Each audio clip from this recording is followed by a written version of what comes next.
అందరికీ నమస్కారం. ముందుగా ఇక్కడికి మా ఆహ్వానాన్ని మన్నించి ఇక్కడికి వచ్చిన మీడియా పెద్దలు నిశాంత్ గారు, శివ గారు, మిగతా అందరూ media personal, photographers and all videographers అందరికీ చాలా చాలా థ్యాంక్స్ అండి. అంటే నాది ఫస్ట్ సినిమా కాదు. సో నేను ఇంత ముందు కూడా కలవడం జరిగింది. కొంతమందిని ఫెమిలియర్ ఫేసెస్ అందరూ పరిచయమైన వాళ్ళు కూడా ఉన్నారు.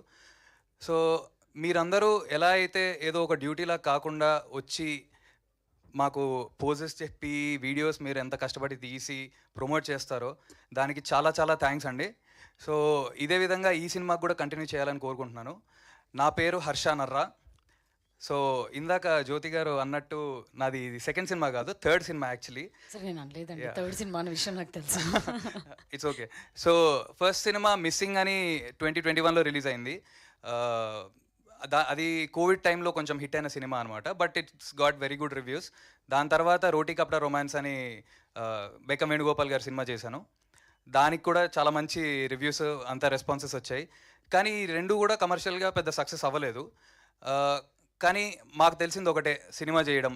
సో ఇందాక మా డైరెక్టర్ సాయి గారు అంటున్నప్పుడు కష్టం గురించి మాట్లాడినప్పుడు నాకు ఒక favourite lyrics from one song గుర్తొచ్చింది.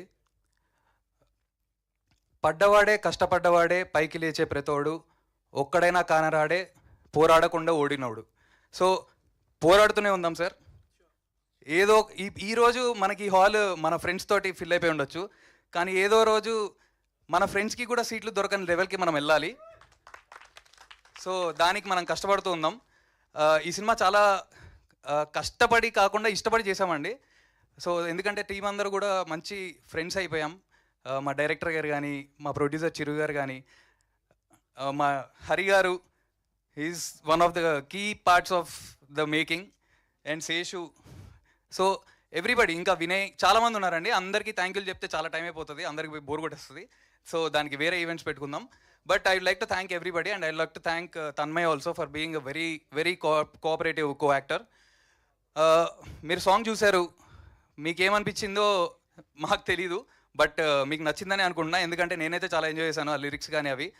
స్పెషల్ థ్యాంక్స్ టు గోపిసుందర్ గారు. చిన్న సినిమా అయినా సరే మంచి మ్యూజిక్ ఇచ్చారు మాకు. గోపిసుందర్ గారికి చాలా థ్యాంక్స్. అండ్ కిట్టు విశ్వప్రగడ గారు కూడా మంచి లిరిక్స్ రాశారు. చాలా అందరికీ అందరూ ఒక రిలేట్ చేసుకునే లిరిక్స్ లాగా ఉన్నాయి. బట్ ఇందాక తన్మయ్ చెప్పినప్పుడు మీరు అందరూ చప్పట్లు కొట్టారు, తనతో రిలేట్ అయిపోతారు పెళ్లి గురించి అని. బట్ సినిమా చూడండి, అందరూ నాకే రిలేట్ అవుతారు. అందరూ సినిమా చూస్తే మీకు తెలుస్తుంది, సినిమాలో నాతోటే రిలేట్ అవుతారు ఎక్కువ. I'd like to thank everybody for coming. మా సినిమాని ఆదరిస్తారని కోరుకుంటూ thank you so much. Harsha గారు, and special thanks to you also అండి. Thank you. సో ఇప్పుడు మీరు చెప్పండి, అసలు మీ ఒపీనియన్ ఏంటి పెళ్లి మీద, మ్యారేజ్ మీద? చేసుకుంటే బాగుంటుందా, బాగోదా? అంటే కంపానియన్షిప్ అయితే కావాలండి ఎవరికైనా సరే. ట్రూ. బట్ ఎవరిష్టం వాళ్ళది. పెళ్ళి అవసరం లేదే వర్ష. ఎగ్జాక్ట్లీ డౌట్ అది. సో ఎస్, నేను అడిగిన క్వశ్చన్, పెళ్లి చేసుకుంటే ఏంటి కాన్సిక్వెన్సెస్ ఏంటి, లేకపోతే ఎట్లుంటుంది? అవసరం లేదు. బట్ ఇప్పుడు చాలా మంది పెళ్లి అవసరం లేదు కంపానియన్షిప్ కోసం అంటారు. అదే పర్సన్ని పెళ్లి చేసుకుంటే తప్పేంటి? ఇట్లే కన్విన్స్ చేస్తారు అమ్మాయిని? లేదు, ఇది నా పర్సనల్ ఒపీనియన్. ఇప్పుడు ఎలాగో కలిసి ఉందామని ఒక పర్సన్ తోటి లైఫ్ లాంగ్ లీడ్ చేద్దాం అనుకున్నప్పుడు పెళ్లితో ప్రాబ్లం ఏంటి అనేది నా డౌట్. అదే క్యారెక్టర్. లిరిక్స్ చూసాం కదా, 1/2 లైఫ్ అని చెప్పేసి, కాంప్రమైజ్ అవ్వాలి, ఇవన్నీ ఉన్నాయి కదా. So what about that side of the marriage? లైఫ్లో everything should be a part and parcel అండి. చిన్నప్పటి నుంచి మనది ఒకటేలాగా లైఫ్ ఉండదు, మనది ఒకటేలాగా థాట్స్ ఉండవు. కొంతమంది పెళ్ళి వద్దనే వాళ్ళు కూడా చేసుకోవచ్చు, తర్వాత చేసుకున్న వాళ్ళు విడిపోవచ్చు, ఎవరైనా చేయొచ్చు. I don't think we can generalise that topic. True. చేసుకోవాలనిపిస్తే చేసుకోవాలి, లేకపోతే లేదు. మంచి కంపెనీ దొరికితే చేసుకుంటాను అని చెప్పారు మీరు ఇండైరెక్ట్ గా. అంతే, నేనే డెఫినెట్లీ చేసుకుంటానండి, దొరకట్లేదు అంతే. అంటే పేరెంట్స్ ప్రెషర్ ఏం కాదుగా, లైక్ ఈ సినిమాల్లో ఉన్నట్టుగా అట్లా ఏం లేదు, దొరికితే చేసుకుంటా. నేనే ప్రెషర్ గా ఫీల్ అవుతున్నా, దొరకట్లేదు అంతే. ఇది ఇది ఇది అందరి బాయ్స్ ప్రాబ్లమా? సింగిల్స్ అందరి ప్రాబ్లం. సింగిల్స్ ప్రాబ్లం, అందరూ సింగిల్స్ దొరకట్లేదు. సేమ్ నాది కూడా అదే ప్రాబ్లం లేండి. మరి చేసుకోండి పెళ్లి, చేసుకుంటా. అదే ఇవన్నీ చూసిన తర్వాత మా ప్రీ రిలీజ్ అప్పటికి మీరు పెళ్ళి రావాలి. అమ్మా నిజంగా అయితే బాగుండు, మా అమ్మ first happy. Okay, anyways thank you.